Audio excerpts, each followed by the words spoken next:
étroit entre l'idolâtrie et la divination. Parce que c'est l'idolâtrie qui engendre la divination. Mais quelle est la différence? L'idolâtrie s'arrête au fait d'adorer.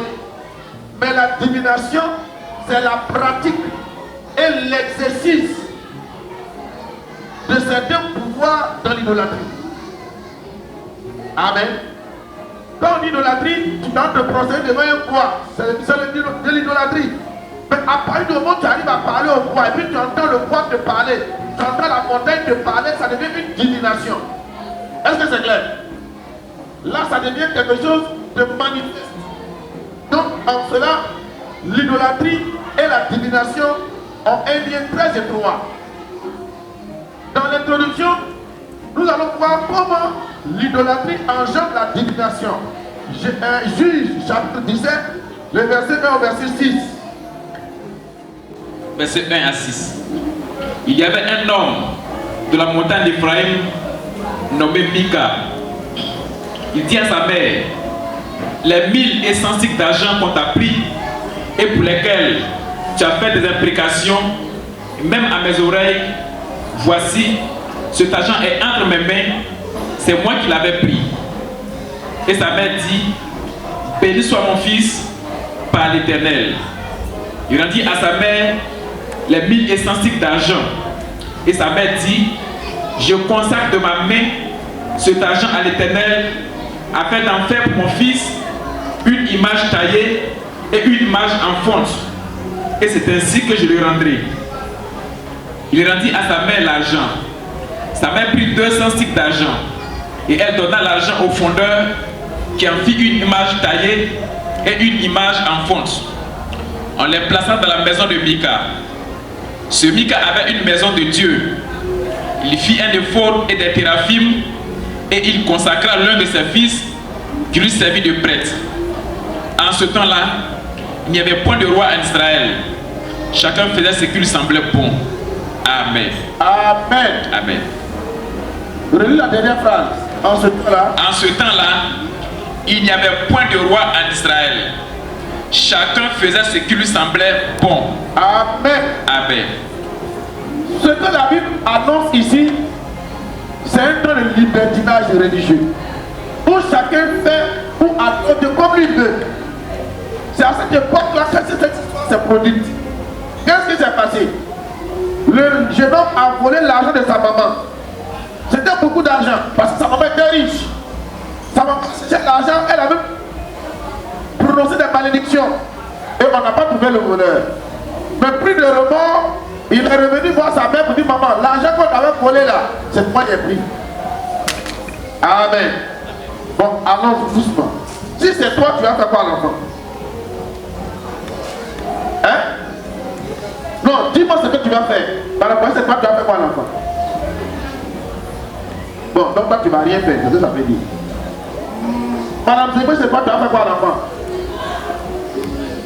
Toi aussi, tu ne vas rien faire. Tu vas le frapper, c'est pas là, c'est le. C'est un garçon, tu vas le frapper. Tu vas le frapper, non? Ok. Oui. Madame Nénébi, toi, tu vas faire quoi? Tu ne vas pas jouer avec lui. Donc, tu vas danser avec lui. Amen. Non, chacun n'a pas répondre, parce qu'on va avancer. C'est important.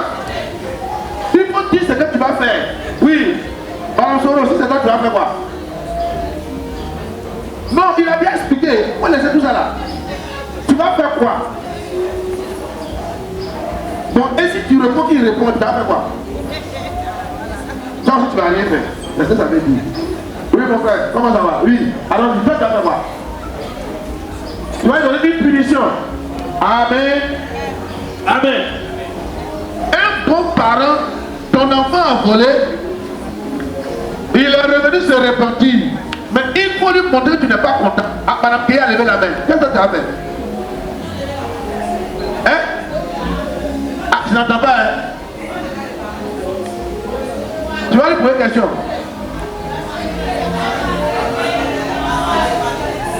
Toi, tu n'as pas la voix d'un éveil comme ton mari, vraiment. Toi, tu peux être propriétaire, parler doucement. Toi, les éveils, ils ont une grosse voix. Tu n'entends même pas ce qu'il dit. Tu vas enlever la parole de malédiction.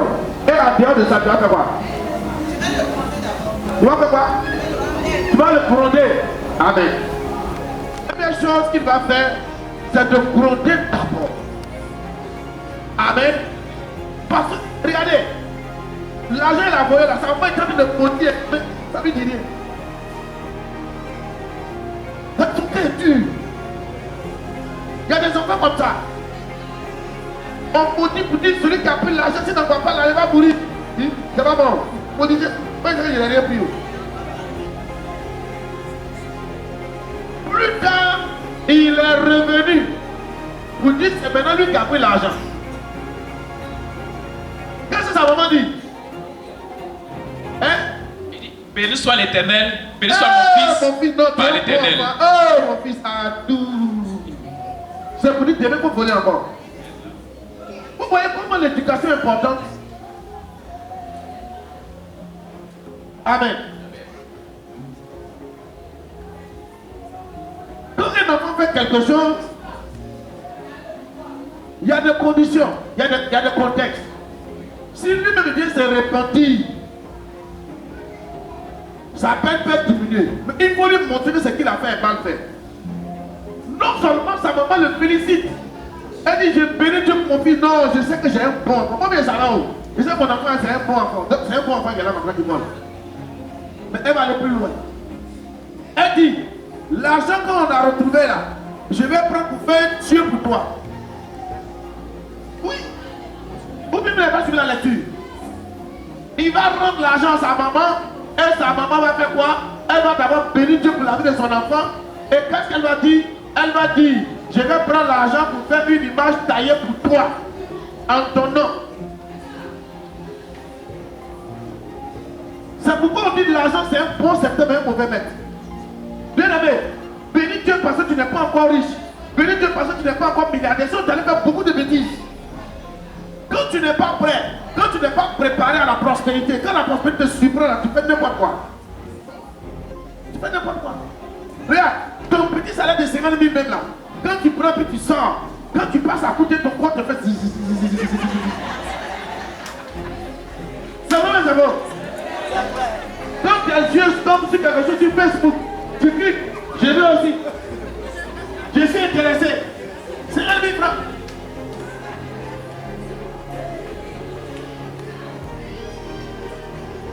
Parmi nous ici là, il y a des gens, si tu leur as donné 500 000 tout de suite là, alors tout le quartier sera que la 500 000. Je vous assure. Amen. Je parle en conséquence de cause. Il y a des gens, si tu as remis 5 millions, personne ne saura mettre la 5 millions sur lui. Personne. L'argent est un pouvoir. Mais en fonction de ton niveau de foi et de ta maturité. La maman était riche.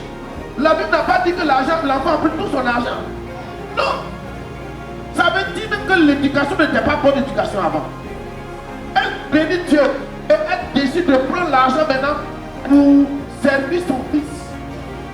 Elle va faire un faux Dieu, elle fait un Dieu en fonte, elle fait une idole et puis elle met ça à la disposition de son fils. Le Dieu de son fils est là. Elle va plus loin. Elle cherche parmi un de ses enfants. Elle fait coudre des habits de pasteur pour lui et puis elle le consacre pasteur. Vous voyez comment c'est dangereux? Vous voyez comment c'est dangereux? Je dis et je répète que Dieu me garde de vouloir prendre Dani ou bien héritier pour faire héritier des pouvoirs. Il va servir sous l'autorité de celui que Dieu a appelé avant lui et qui est son responsable. C'est pourquoi je sais quelqu'un et j'ai la tête. Parce que ce que les gens ne savent pas, souvent on peut exposer ses enfants à la malédiction. Tu peux exposer tes enfants à des problèmes. C'est pourquoi ne dis jamais non, c'est à cause de mon problème que je ne peux pas venir à l'église, c'est à cause de mon mari que je ne peux pas venir à l'église, c'est à cause de mon enfant. Quand tu fais ça, tu mets la personne ou la chose en problème avec Dieu. Non, on ne fait pas ça. Quand tu commences à manquer le culte à cause de ton commerce, tu mets ton commerce en parallèle avec Dieu. Bon, de toi à moi, par là, quand ton commerce, c'est Dieu qui va gagner. Il ne faut pas créer ça. Il ne faut jamais créer ça. Amen. Il y a plein de témoignages où des enfants, filles de pasteurs, sont allés lutter église avec les gens. Il y en a tellement. Je ne parle pas de ce que moi j'ai vécu. Je parle de ce que j'ai entendu. J'aurais appris que l'église réveille, là où ils ont commencé à Rivera Bonomé là, les enfants du Jacques sont allés prendre le coin, ils sont allés arracher ça à l'église. Mais pourquoi? Parce que c'est un manque de connaissance, ou c'est une ignorance, ou bien c'est une négligence. Aujourd'hui, je connais un grand leader de Côte d'Ivoire, un homme respectable qui on respecte. Il y a des problèmes à cause de ça. Il y a des problèmes à cause de ça. Parce que les gens souvent ne savent pas faire la part des choses. La maman prend l'argent et elle fait un faux Dieu en l'honneur de son fils. Elle prend un de ses fils, elle le fait pasteur. On ne fait pas de quelqu'un pasteur, je suis désolé. Parce qu'elle aime trop mettre son enfant. Vous voyez comment les gens sont malades. C'est-à-dire pour ne pas prendre son argent pour donner notre pasteur là, elle a fait son fils pasteur forcé. Il y a des gens comme ça. Habitant ici, j'ai connu des gens, des hommes d'affaires que Dieu a bénis. Ils sont devenus pasteurs, ils sont allés faire église forcée. Parce que lui a son argent là, on ne doit pas le commander, on ne doit pas lui dire la vérité. Donc il s'en fait église. Même qu'ils sont mal finis. Donc j'en sais quelque chose. Donc ceux qui ont fait sont mal finis. Amen. Donc vous voyez, ici c'est d'abord l'idolâtrie, mais ça devient une divination. Parce que l'idole maintenant va s'impliquer dans la vie familiale. L'idolâtrie va les pousser maintenant à devenir des obsédés de là où ils ne sont pas appelés. Quand on connaît la suite de l'histoire, c'est catastrophique. Mais là, il n'y avait pas de roi. Ça, il n'y avait pas d'autorité pour dire on ne fait pas ça, on fait ça. C'est pourquoi, et tu dois savoir, quand tu fréquentes une église, il y a l'autorité de l'église, il y a l'autorité pastorale qui va te dire on ne fait pas ça, on fait ça. Si tu n'as personne pour te dire ce que tu dois faire, ce que tu ne dois pas faire, tu vas être dans le mur. Ou bien, c'est pas pour les gens dans le mur. On dit en ce temps, il y avait un point de roi d'Israël, chacun faisait ce qui lui semblait bon. Mais est-ce que ce qu'ils font là, c'est bon? La divination commence quand l'autorité établie n'est pas respectée ou l'autorité établie ne fait pas son travail. C'est pourquoi j'ai dit, mon souci dans cette église-là, je n'ai pas un souci de concurrence, je suis désolé. Si quelqu'un peut enseigner mieux que moi, je vais dans le gloire à Dieu. Moi, j'ai quel problème? Je me promets pas d'aller à l'accueil un peu bien là-bas, je vais à Kwasi Pompro, me donne des moutons là-bas, et puis tu rentres faire le. Qu'est-ce que ça me dérange? Si quelqu'un peut avoir la grâce d'avoir un don de miracle, un don de parole de connaissance, tu es le bienvenu ici à Epifa. Demandez à Jean-Paul, moi-même je l'encourage à exercer. Parce que ça va me libérer. D'après l'ancien Edry, il faut être insensé d'avoir peur que tu es un expert comptable qui peut relever ton entreprise. Bravo. Alors, tu as une entreprise à Koubi. Et puis il y a quelqu'un qui dit lui il est fort, il peut relever l'entreprise. Tu as appelé, il va prendre la place. Vous voyez? Donc je dis, sachez que voici comment la divination rentre dans l'église. Ça rentre par l'idolâtrie et par le manque d'autorité. C'est pourquoi dans une église, n'importe qui va passer pour faire n'importe quoi. Chacun s'est dit non, Dieu va dire. Dieu ne peut pas faire comme ça. Dieu là, il est un Dieu d'ordre. S'il n'y a pas d'ordre, que chacun doit faire ce qu'il veut, la divination va rentrer dans l'église. Amen. On peut continuer? C'est pourquoi je vais parler à ceux qui exercent des dons ou qui prêchent. Si tu prêches, il faut des dons. Il faut savoir que tu as le courage quand tu dis non, là, c'est pas ça. Moi, je suis prêt pour ça. C'est pourquoi quand il fait mes conférences, vous savez, j'aime qu'on me pose des questions. Parce que c'est ce que je dis. Mais je suis aussi certain que je ne connais pas tout. Amen. Je peux faire des erreurs de langage ou des erreurs théologiques. Quelqu'un qui fait quelque chose, dès qu'après qu'on lui pose question, il se reprend quelque chose. Donc je reviens pour dire ceux qui sont aussi les dons spirituels. Si vous êtes capable d'exercer un don, il faut que vous sachiez qu'on vous avez aussi comment on peut appeler ça, le devoir d'accepter. On vous dit non, ça là, c'est pas bon, on ne fait pas ça. On ne fait pas ça. Est-ce qu'on se comprend? On se comprend? Tu peux prophétiser toujours, mais un jour tu peux prophétiser, mais c'est pas ça.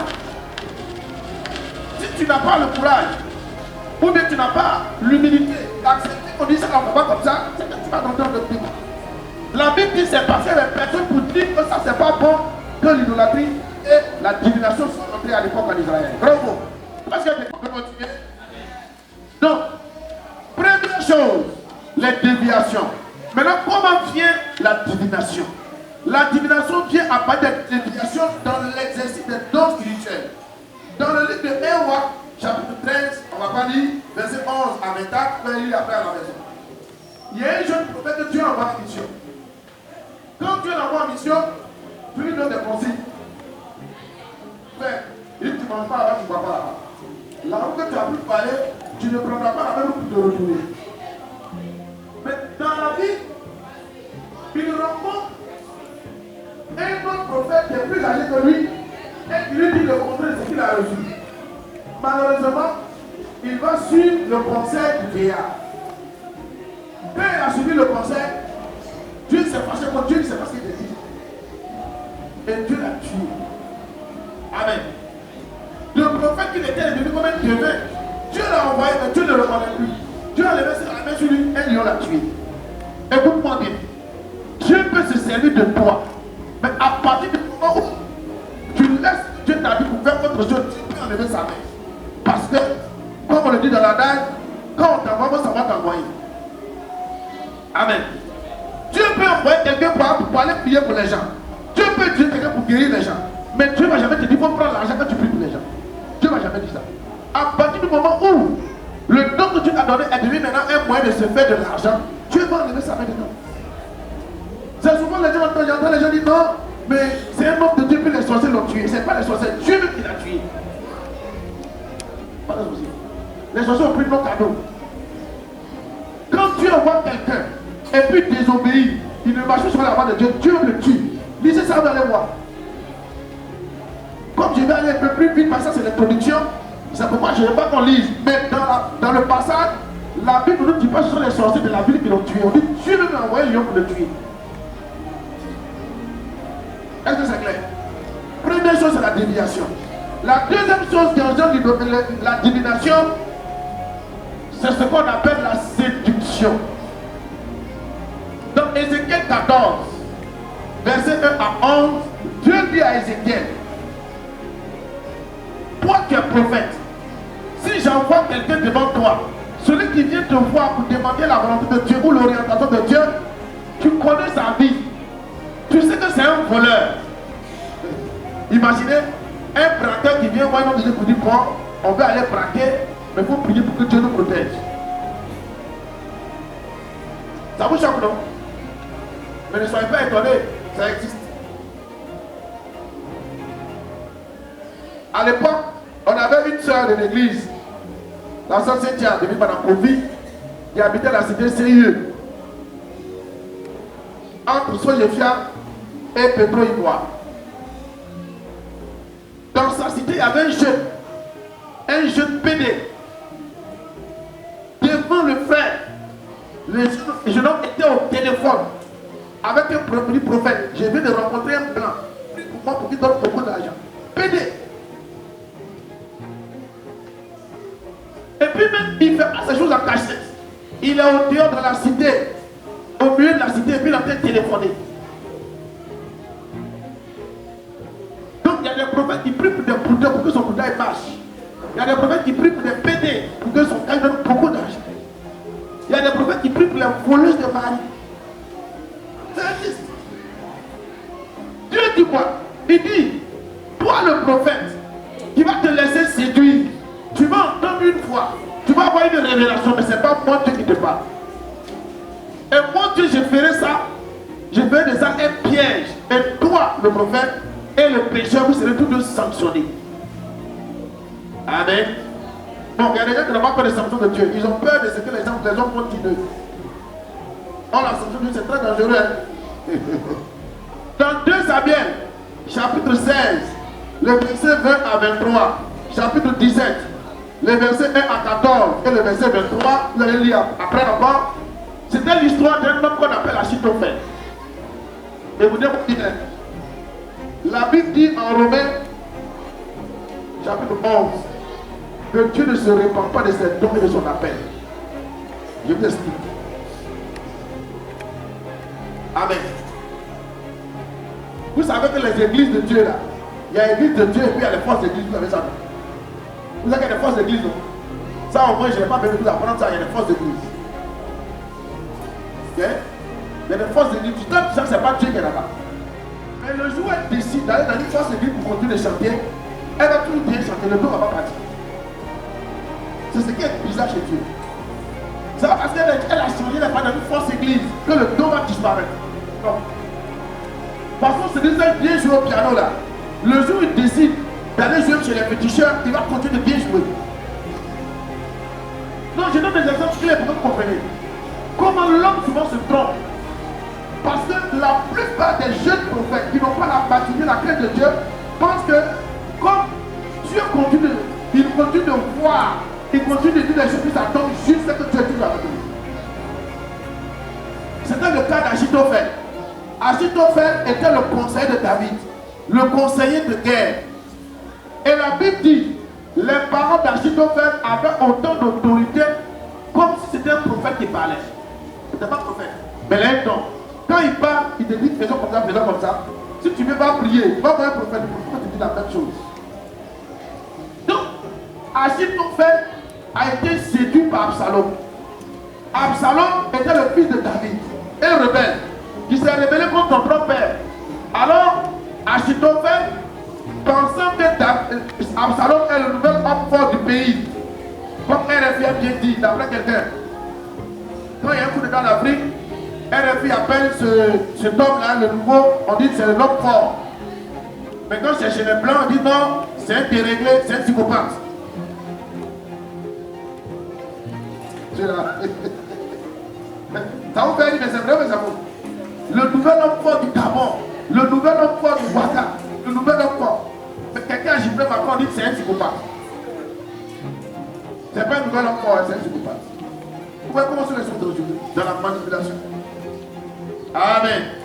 Amen. Là, il ne parle pas de politique. Je parle de ce qu'on dit. Absalom s'est rebellé contre David. Et Achitophel est parti derrière Absalom. Et ce que la Bible dit, Achitophel même a donné des conseils à Absalom, puis ça a marché. Parce qu'il était vraiment fort dans les conseils. Mais la Bible dit quoi? À un moment donné, Dieu va le confondre. Parce que Achitophel, il a pris le don que Dieu lui a donné pour servir maintenant une mauvaise cause. Vous savez, Dieu ne va pas t'empêcher. Dieu ne va pas t'empêcher de faire certaines choses. Mais tu vas payer les conséquences.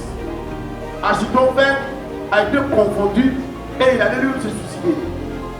Parce que pour la dernière fois qu'il a donné un conseil, ça n'a pas été suivi. Et lui-même savait que c'est gâté.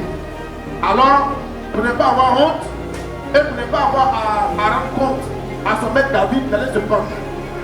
Faites très attention à l'esprit de séduction. L'esprit de séduction, c'est ce qui va te tromper, te faire sortir de la voie de Dieu pour servir une nouvelle chose. Amen. Amen. Donc, grand 1, précaution. Quelles sont les précautions à prendre pour ne pas tomber dans la divination? La divination, c'est le fait d'exercer sous la direction de faux dieux ou de servir une mauvaise cause avec le don que Dieu nous a donné. Exemple, je dis encore un prophète qui prie pour une femme qui va arracher le mari de quelqu'un. Un pianiste qui connaît bien son piano, qui s'en joue maintenant pour les féticheurs. Disons ça comme ça. On dit faire des générations dans les villages à Djougou. Et les gens de faire génération disent on a besoin de quelqu'un qui joue bien au piano. Tu es en train de jouer là-bas. Vous voyez, ton profit de l'argent. Tu vas prendre l'argent. Tu vas bouffer. Mais ce n'est pas sûr que l'argent tu vas faire de bouffer et puis être en paix. Ou être en bonne santé. Vous comprenez? Est-ce que vous savez qu'aujourd'hui, ce que les musulmans font qui ressemble aux chrétiens évangéliques là, c'est un pasteur qui a montré ça. Il a reprogramé, donc il est devenu musulman. Donc il a montré les stratégies, comment faire pour convaincre les gens avec le Coran. Un pasteur. Amen. On va continuer. Donc les précautions à prendre pour ne pas tomber dans la divination. Petit 1, l'ordre dans l'exercice des prophéties. Le don de prophétie qui est un bon don, un don édifié dans l'église, il doit être exercé dans l'ordre. 1 Corinthiens 14, verset 29 à 32. Le don de prophétie doit être exercé dans l'ordre. Allons-y. Faites que 2 ou 3 parlent, et que les autres jugent. Et si un autre qui est assis a une révélation, que le premier se taise. Car vous pouvez tous prophétiser successivement afin que tous soient instruits et que tous soient exhortés. Les esprits des prophètes sont soumis aux prophètes. Amen. Amen. Amen. Il faut de l'ordre dans l'exercice de don de prophétie. Premièrement, il dit, si même tout le monde a un don de prophétie, que 2 ou 3 ou plus parlent, mais que les autres analysent. Vous voyez ce qu'il dit. C'est dangereux que dans une église, au cours d'un seul but, tout le monde prophétise. En réalité, un esprit de concurrence et d'orgueil va rentrer et chacun va vouloir dire quelque chose. Là, c'est dans une église de la place où il y avait 3 frères qui avaient l'habitude de prophétiser. Et 2 d'entre eux se sont entendus pour en dire l'autre. En réalité, les 3 n'étaient ni convaincus ni matures. Ils sont passés quelque part, ils ont pris du tapalo avant d'aller à l'église. C'est l'histoire même que je vous explique. Et 2 se sont entendus pour en dire le 3e. Quand ils sont rentrés à l'église pendant le but, il y a un qui apparaît là, qui apparaît là. Le deuxième s'est levé pour interpréter. Mon fils, réponds-toi. Parce que ce matin, avant de venir à l'église, tu as pris du tapalo. Le 3e, sachant que c'est un coup, lui aussi avait vous dit, mes 2 enfants qui avaient prophétisé, vous avez aussi bu avec lui. Le pendant dit, vous trouvez la sortie de l'autre. C'est de la comédie. On ne peut pas résister des choses. Il y a des gens qui ont cette habitude, parce qu'ils ont causé toi hier, ils viennent à l'église et prophétisent. Ainsi parle le Saint-Esprit. Donc patron t'a promis une promotion, une promotion, une promotion. Une promotion, on ne peut pas respirer, une promotion, une promotion. Oh, il y a Kakoubi, t'as dit de Libanais avec le prix. Pour lui donner un autre poste. Bon, c'est quel produit que tu as donné à lui? Donc, on doit faire en sorte que les professeurs de l'église soient en ordre. Que 2 ou 3 au plus pas ne sont pas des combien, ne sont pas des danseurs d'Adjanou. On ne peut pas tous tomber en transe. Si pasteur, servi d'ordre, ancien, tout le monde tombe en transe, fidèle, qui va frapper? Sont sérieux là. Que 2 ou 3 en plus et que les autres analysent pour voir. Parce qu'on va revenir sur l'analyse. Mais il dit quoi? Maintenant, si quelqu'un est en train de prophétiser, que le premier qui a fini se taise. Toi, tu as fini de prophétiser. L'autre de prophétiser, tu reviens dessus. C'est quoi? On a bien entendu. Dans une église, dans le livre que j'ai lu sur Grandi dans le prophétique, le frère s'est levé et dit, ainsi par le Saint-Esprit, je ferai de grandes choses dans cette église. Le deuxième s'est levé, ainsi par le Saint-Esprit, je ferai plus grand, plus grand, plus grand. Le premier a répliqué, mon Dieu, je ferai au-delà, au-delà, au-delà. Le voyage l'appelle coup de Dieu. Un esprit de concurrence est rentré en eux. Et on veut voir qui est plus prophète. C'est pas ce qui s'est passé récemment. Il y a quelqu'un qui dit non, Dieu lui a dit qu'il ne aura pas l'élection de 25. Si ça y a l'élection, c'est que le c'est pas Dieu lui a parlé. L'autre a entendu ça à quelque chose des élections. Il dit Dieu lui a dit qu'il y aura l'élection. C'est quelle comédie ça? Les deux c'est des comédies, c'est moi qui dis ça. Est-ce que j'ai dit j'assume? Celui qui a dit qu'il y aura l'élection, celui qui a dit qu'il n'y aura pas, c'est des comédies. Chacun veut montrer ça. En fait, nous sommes dans une mentalité. Après Kakou s'est révélé, on n'a pas encore bien l'homme qui s'impose. Quand on voit que c'est quelqu'un de puissant.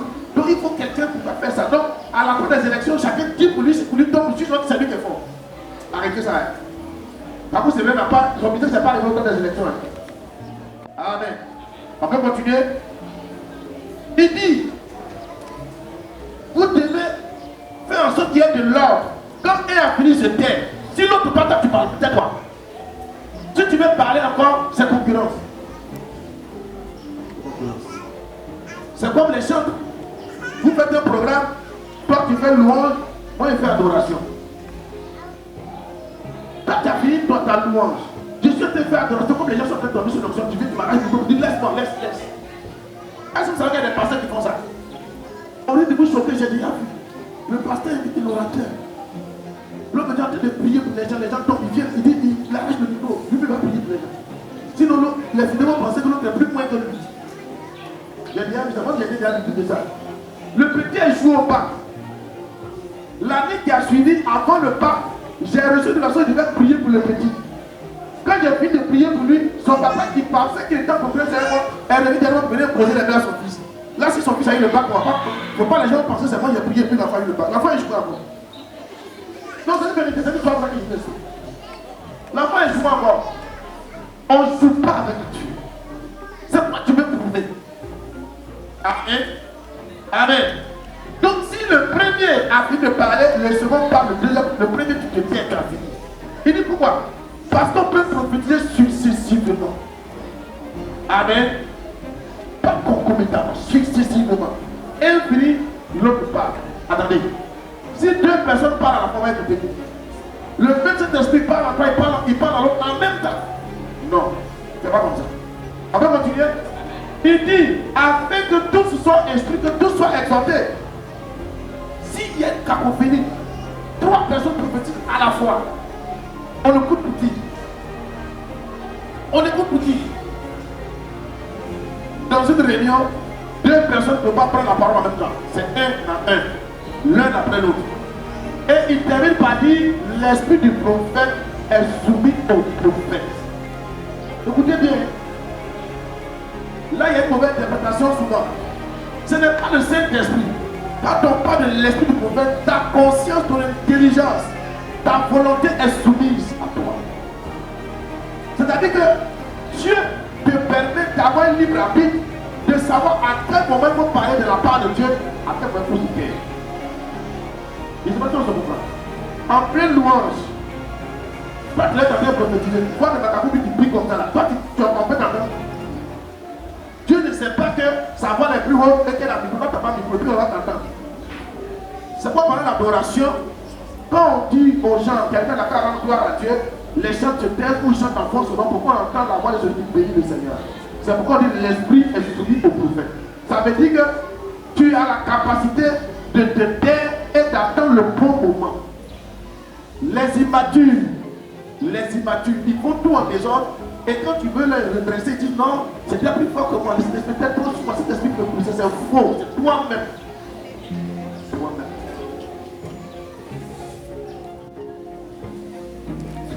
Un frère qui dit, il est quitté à Dibou et venait sur Abidjan de Dakar. Il y a une dame qui s'est levée à sauter. Alléluia! Alléluia! Je vois un esprit d'accident. Je vois un esprit d'accident. Les musulmans priaient, les chrétiens priaient. Tu es sûr que c'est Dieu. Tu es sûr. Donc c'est Dieu qui fait que tu vas prier aussi. Ok, on a compris. Ça peut pas nous convaincre. C'est clair? On peut continuer. Donc l'esprit du prophète est soumis au prophète. Dieu, quand l'esprit de Dieu vient sur toi, il te laisse la capacité, ton intelligence humaine pour agir avec intelligence. Qu'est-ce que ça veut dire? Est-ce que c'est clair? Comment faire comme le pasteur et son collègue? Un pasteur avait payé. Il a invité un autre qui connaît à longtemps. Mais il ne sait pas que le gars a eu un problème. Il invite. Le monsieur arrive à la veillée. Pendant la prédication, il dit Jésus est puissant. Mais en plus, c'est un petit gars. C'est quoi il raconte comme ça? Il a fini, maintenant il va faire les actions prophétiques. Quand il vient, il arrive, il chiffre les gens. Le pasteur a dit que non, là, ça ne va trop loin. Là. Il se lève pour aller l'empêcher. Il se retrouve dans le pasteur. Quand le pasteur commence, on le laisse terminer. Le pasteur dit c'est lui de attraper lui. En fait, il s'est retrouvé à l'hôpital psychiatrique, il est sorti, mais il n'est pas totalement, il donne de temps en temps ça le prend. Mais lui, il ne sait pas. C'est là, il a dit, je comprends. En fait, il n'est plus comme ça. Amen. C'est pas parce que quelqu'un se dit pasteur. Il faut mettre la tête et poser les mains. Est-ce que tu le connais? Tu sais quel esprit qu'il a dit? Faites attention. Deuxième chose, les prophéties doivent être examinées.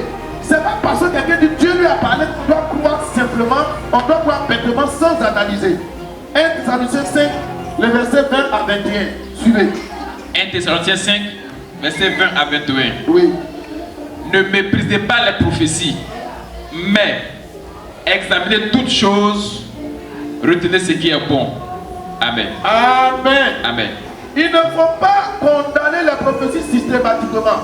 Quand quelqu'un te dit que Dieu parle à travers lui, ou que Dieu vient de lui parler, il faut analyser. Et il faut voir si c'est bon, tu gardes. Mais si tu vois que c'est pas clair, tu n'es pas obligé. Amen. Amen. Marie, on vous l'a dit, non? Matin. Quand j'ai reçu la révélation la veille, j'avais oublié. Et puis un coup c'est revenu. J'ai la porte de ma dit, ah, il faut prier. Je ne peux pas bavarder. Sinon j'ai les détails, mais je n'ai pas lui donner les détails. Parce que le but n'est pas de lui faire peur. C'est de la mener à prier.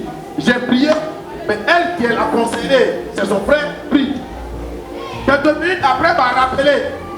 Tout tremblant, j'ai dit, il faut prier simplement. Parce que le Seigneur ne m'a pas dit autre chose que de prier pour lui. Je sais pourquoi, mais le Seigneur a dit la solution c'est de prier. S'il prie, si on prie, il va faire. Ou bien il n'a pas fait. Ça finit non? C'est pas ça? C'est tout. On va mettre parole pour dire, Dieu a dit, pour dire à ton grand frère, comme il a un peu d'argent, s'il peut envoyer 500 000 euros prier pour lui, je n'ai rien demandé. Dieu n'a rien demandé. Parce que écoutez-moi bien, je vous disais tout à l'heure, Dieu peut se servir de toi. Mais si toi tu veux te servir de lui, ça devient un problème. C'est lui qui va se servir de nous, on ne va pas se servir de lui. On ne vend pas le talent que Dieu nous a donné. Le prophétique n'est pas du commercial. Non. Le prophétique a horreur de ça. Tous les prophètes qui ont voulu faire de leur ministère un commerce ont fini par dévier et sont tombés dans le piège. C'est ce qui est arrivé à Balaam. On lui a pris beaucoup d'argent pour aller prophétiser. Le pasteur n'est pas un féticheur pour que si tu as un problème, quelqu'un qui vient voir le pasteur, prier contre lui. Le prophète n'est pas un féticheur. On peut continuer. Examiner la prophétie. C'est pas parce qu'on dit Dieu a parlé, ah, comme c'est Dieu qui a parlé là, c'est à cause de ça. Non, non. Il faut analyser. La Bible te donne cette autorisation. Les petits se font avoir parce qu'ils disent, ah, comme c'est Dieu qui a dit, il ne faut pas y avoir problème avec Dieu. Dieu, il n'est pas un dictateur. Amen. Dieu n'est pas un dictateur. Si tu n'es pas convaincu, tu n'es pas convaincu. Dieu te tient rigueur à partir du moment où tu sais que c'est vrai et puis tu refuses. Et puis tu refuses. Tu sais bien que c'est vrai. Mais comme ça ne t'arrange pas, tu refuses. On peut continuer. Troisième chose, il faut le discernement des esprits. Si on ne veut pas tomber dans la divination, il faut le discernement des esprits. 1 Jean 4, verset 1 à 6. 1 Jean 4, c'est par là qu'on va terminer. verset 1 à 6. Oui. Bien-aimés, n'ajoutez pas foi à tout esprit. Ah, on va l'étape par étape. Première chose, il ne faut pas croire en toute révélation, toute prophétie. C'est pas parce que quelqu'un dit Dieu dit qu'il faut croire systématiquement. Première chose, allons-y. Mais éprouvez les esprits. Éprouvez les esprits. Pour savoir s'ils sont de Dieu. Amen. Amen. Amen. Amen. La Bible dit, il faut éprouver les esprits pour voir s'ils sont de Dieu. Il faut éprouver une prophétie pour voir si elle est de Dieu. Je donne un exemple. Une année, je suis allé à Boisson en mission et il y avait une dame de l'église, nous sommes allés la saluer à la maison. Pendant que je priais avec le pasteur, le Seigneur m'a dit que la dame en question a un blocage dans sa vie parce qu'il y a un rocher dans sa famille que les gens adorent. C'est tout ce que le Seigneur m'a dit. Vous savez, c'est dangereux de chercher à embellir ou à ajouter une prophétie. Quand je viens de lui donner le message, elle me pose la question si c'est son côté maternel ou c'est son côté paternel. Je lui ai dit, madame, je n'en sais rien, c'est ce que je sais que je dis. Elle dit, ah sinon c'est mon côté maternel. Et si je voulais me jouer les hyper prophètes, pour ajouter, pour dire c'est son côté paternel. Ça va gagner. Ça va gagner ça. C'est-à-dire que quand quelqu'un te parle, soit de la part de Dieu là, analyse le contexte. Quand à l'approche d'une situation électorale, les gens commencent à prophétiser, méfiez-vous. Parce qu'avant l'élection, ne prophétisez pas. Est-ce que c'est clair? Faites attention. Il dit, n'accordez pas foi à tout esprit. Mais il faut les éprouver pour voir s'ils viennent de Dieu. Il faut éprouver. Il y a un monsieur à la SGDCI au plateau, à la rue des Banques. Il a pour habitude, chaque fois du mois, quand il sait que les virements sont passés, il vient se jouer les propos et puis il demande l'argent. Il fait pitié comme ça. Il y a un frère qui m'a dit, un jour il est arrivé, il a vu le gars, il dit non, c'est le gars là, c'est vraiment un propos. Donc il a fait comme ça, il a enlevé un billet de 5 000, un billet de 10 000. Et puis il a pris de billets, il dit, tu veux quoi? Il dit, je veux 10 000. On va te regarder. Et tout le monde a commencé à rire. Il a dit, hé, c'est pas un bon mot. Il parle bien correctement. Il y a des stratégies pour éprouver. Quand quelqu'un vient vers toi, pour te parler de la part de Dieu, éprouve-le. Si c'est de Dieu, tu sauras. Il y a des stratégies, mais comme on ne va pas tout dire aujourd'hui, on va à l'essentiel. Je me rappelle qu'à l'époque, je fréquentais un pasteur de l'Assemblée de Dieu, celui qui a parlé mon mariage. Nous étions en train de faire une veille de prière dans son salon. Lorsque j'ai eu une révélation sur son rival, c'est-à-dire le petit frère, et plutôt le mari à la petite soeur de sa femme. Et je lui ai dit que je suis en train de le voir en train d'effectuer un voyage. Comme c'est un vieux chrétien, il dit oui, effectivement, la semaine prochaine, je vais aller à Gagnois. Il dit, on ne prend pas avion pour aller à Gagnois. Ce que j'ai vu n'a rien à voir avec Gagnois. Or qu'il avait un voyage au Canada, il savait très bien. Mais il a fait exprès. Il dit oui, effectivement, la semaine prochaine, je vais aller à Gagnois. C'est pas Gagnois. C'est moi, j'ai vu là. C'est un voyage en avion. Il dit oui, effectivement, je vais au Canada.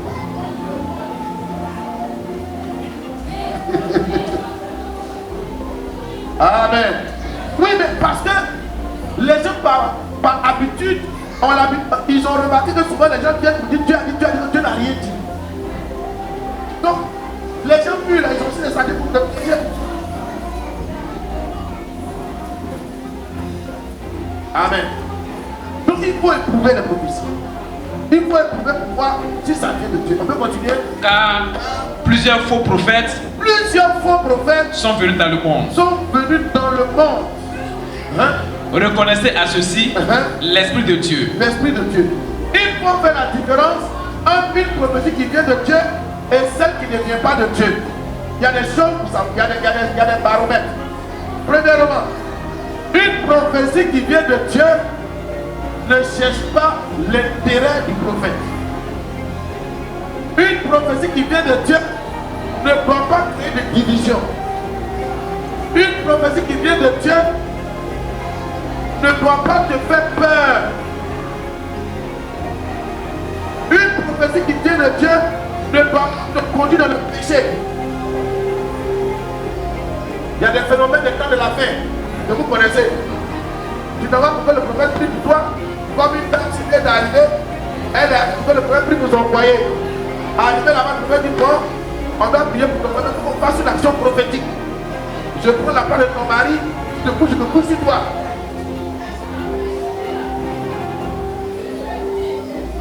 Est-ce que c'est biblique? Mais tellement tu cherches un miracle, tu es désespéré là. Faites très attention. Éprouvez-les. Parce qu'il y a beaucoup de faux esprits. Il y a beaucoup de faux prophètes dans la fin des temps. On peut continuer? Donc reconnaissez à ceci l'Esprit de Dieu. Oui. Tout esprit qui confesse Jésus-Christ venu en chair est de Dieu. Amen. Amen. Tout esprit qui confesse Jésus, c'est pas confesser verbalement. Confesser non seulement verbalement, mais dans les actes. C'est-à-dire qu'une prophétie qui vient de Dieu doit te conduire vers Dieu, doit te donner la force de t'enraciner dans la foi.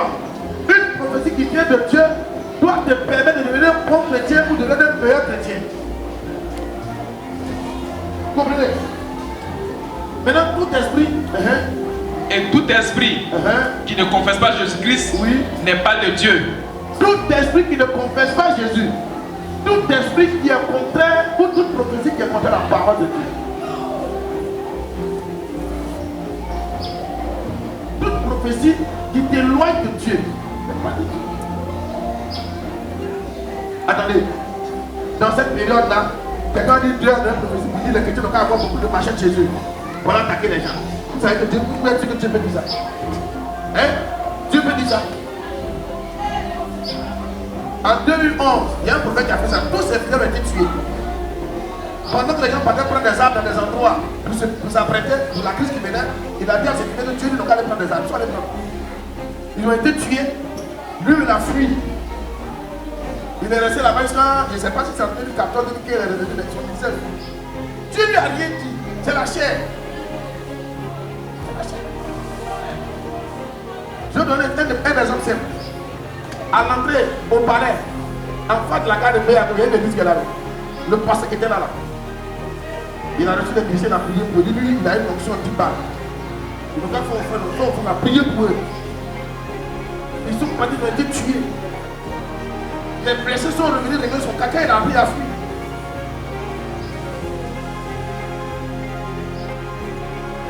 Si c'est de Dieu là, on a appris, si c'est pas de Dieu, c'est Amen. Dieu ne va jamais te mêler à des choses qui ne regardent pas. Donc faites attention. Vous les chrétiens, vous êtes trop faibles d'esprit. Vous avez trop de prophéties. Mais toutes les prophéties ne viennent pas de Dieu. Toutes les prophéties ne viennent pas de Dieu. Une prophétie qui t'éloigne de Dieu, une prophétie qui te fait peur, ne vient pas de Dieu. Une prophétie te dit il faut fuir, ça ne vient pas de Dieu. Amen. Amen. Écoutez-moi bien. Nous sommes dans une période où tu dois écouter la voix de Dieu et compter d'écouter n'importe quoi. Vous terminez en 2011, après la crise autour du mois de juin, il y a un chrétien qui m'appelle pour dire oh Dieu, tu as appris que les chrétiens ont quitté Abidjan. Que les chrétiens ont quitté Abidjan. Et puis ici, j'ai dit bon, je vais couper pour vous. Moi, je suis pasteur, même partout où je vais faire église. Ça ne peut pas être là. Quand tu es fonctionnaire, il faut que tu vois. Quand tu appelles ton poste, ça ne va pas te laisser. Bien-aimés, soyons sérieux. Soyons sérieux. Une prophétie qui te montre que ton mari n'est pas de Dieu. Une prophétie qui te montre que ta femme n'est pas de Dieu. J'étais en train de donner conseil à un couple. À une dame. Non, il y a un prophète là qui est dans le quartier. Il dit mon mari est comme ça. Il dit, il faut faire attention. Hein. Non, papa, comme tu défends mon mari là, ça peut. J'ai dit, ok. Et un jour, celui qui a prophétisé jusqu'à. Finalement, il dit, il veut d'elle. C'est là, mais elle a compris que tout ce qu'il faisait, c'était pour la mettre en parole avec son mari pour la récupérer. Faites attention. Faites très attention. Que le Seigneur nous bénisse et que le Seigneur bénisse sa parole. Soyons sages, soyons matures et ne laissons pas les prophéties détruire la voie de Dieu. Parce que notre est un Dieu vrai. Il est un Dieu juste. Il est un Dieu sage. Dieu ne dit pas n'importe quoi et il ne fait pas n'importe quoi. Amen. Dieu ne dit pas n'importe quoi et il ne fait pas n'importe quoi. Je voudrais vous dire, nous sommes dans une période sensible encore une fois. Mais dans les périodes sensibles, moi je vous conseille, je ne vous dis pas. Bien que j'ai la capacité de prophétiser, la je ne prophétise pas, c'est par sagesse et par maturité. Sinon, je peux vous dire, sans vouloir me taper la poitrine, que pour les temps que j'ai des témoins, ils sont encore vivants. Je ne savais pas. Mais je n'ai pas pris du coup, ou bien je suis pas allé sur les réseaux sociaux, je ne sais pas. Vous voyez de ça. Les événements de 2002, les événements de 2010, ça c'est des choses que j'ai vu taper. Mais de faire du bruit pour ça. Quand vous donnez conseil, écoutez. Je vous ai dit hier samedi là, celui qui pense qu'il va le dire, celui qui pense qu'il ne peut pas le dire, ça c'est un problème. Dieu n'a rien à voir. Ne laissez pas les gens confondre. Non, Dieu a dit comme ça. Dieu n'a rien dit. Laissez ça. Amen. Amen.